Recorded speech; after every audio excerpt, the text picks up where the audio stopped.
How to remove CapCut template watermark. Hi guys, welcome back to our channel. This is Rose from Create, Login and Delete. Without further ado, let's begin. First of all, open the CapCut application on your mobile device. Now tap on templates section at bottom left corner. Once it adds its completed. From here, you can easily select your desired template and click on use template icon at bottom right. So once you have done with editing the video, you can easily select the export icon at top right corner of your screen.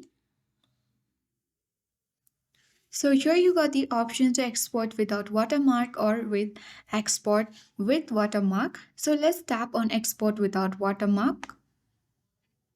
And you need to wait until the video has been exporting. Now CapCut has saved your video. You can check your gallery and your video will be now watermark free.